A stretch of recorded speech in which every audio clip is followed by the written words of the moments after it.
नमस्कार किसान भाइयों किसानों के सामने एक बहुत ही बड़ी समस्या आ गई है। जब आप अपने गन्ना पौधे को और पेड़ी का निरीक्षण करोगे और एक काफ़ी किसानों के सामने ये समस्याएं हैं, कुछ किसान इससे बचे हुए हैं। लेकिन जब आप अपने गन्ना खेत में बारीकी से निरीक्षण करते होंगे और आपने देख भी लिया होगा कि जब जो मेढ़े बंधे हुए हैं, और ख़ासकर ये स्थिति तब आई है जब इसकी बंधाई दूसरे हो गई है या पहली बार हुई है, तो जो गन्ने एक मेढ़े में 8 से 10 होते हैं उनमें लगभग 7 गन्नों में रोग है और 1 या 2 ही अगोला ऐसा है जो स्वस्थ है और उस पर ऊपर हरी पत्तियां हैं। जैसा कि मैं आपको दिखा भी रहा हूं, तो 6 से 7 गन्ने उसमें ऐसे हैं जिनकी बढ़वार रुक चुकी है।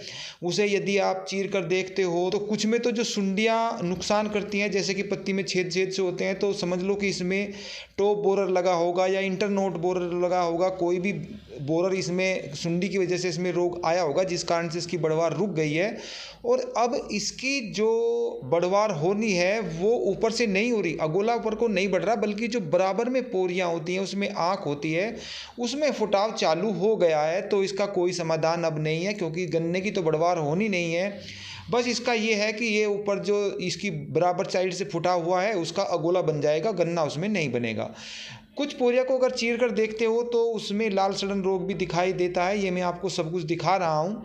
कहने का मोटा मोटी मतलब ये है कि जो मेढ़े बंध चुके हैं, अब काफ़ी किसानों के सामने ये समस्या है कि उसमें 1 या 2 गन्ना ही स्वस्थ है, उसी पे अगोला हरा है। बाकी की जो साइड में जो गन्ने हैं वे बिल्कुल उनकी बढ़वार रुक चुकी है, बराबर पोरियों में से फुटाव उसमें चालू हो गया है।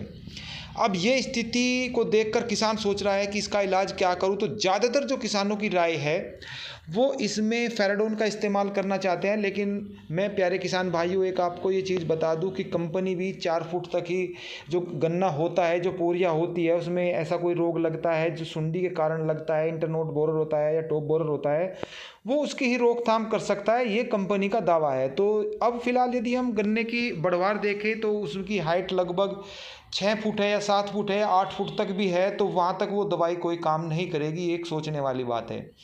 दूसरी स्थिति ये है कि इस टाइम यदि आप स्प्रे करना चाहते हो तो स्प्रे एक कारगर है।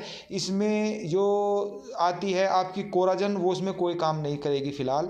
इसमें यदि आप लगाना चाहते हैं तो क्लोरोपायरीफास लगा सकते हो, प्रोफेनोफोस लगा सकते हो, फेंडाल लगा सकते हो, लैम्डा लगा सकते हो। इनकी आधी लीटर पर एकड़ के हिसाब से आप स्प्रे कर सकते हो। लेकिन मेरा मानना है कि यदि जिन गन्ना पौधे की जो पत्तियां हैं थोड़ी बहुत बच रही हैं, उसमें छेद छेद से हैं, उसे आप तोड़कर देखते हो तो वो सब नुकसान सुंडी ने ही किया है। और सुंडी अब फ़िलहाल उसमें मर चुकी है, सुंडी आप उसमें नहीं देख पाओगे। और आने वाला समय भी ऐसा है कि सुंडी उसमें कोई नुकसान नहीं करेगी। यानी कि जो समय है फ़िलहाल, जो गन्ने में नुकसान होना था वो हो चुका है। अब फ़िलहाल जो बीमारियां आनी हैं उसका टाइम अब इतना ज़्यादा नहीं है। कुछ खेतों में ही नाम मात्र की बीमारी लगती है, वरना अब जो समय है वो बीत चुका है।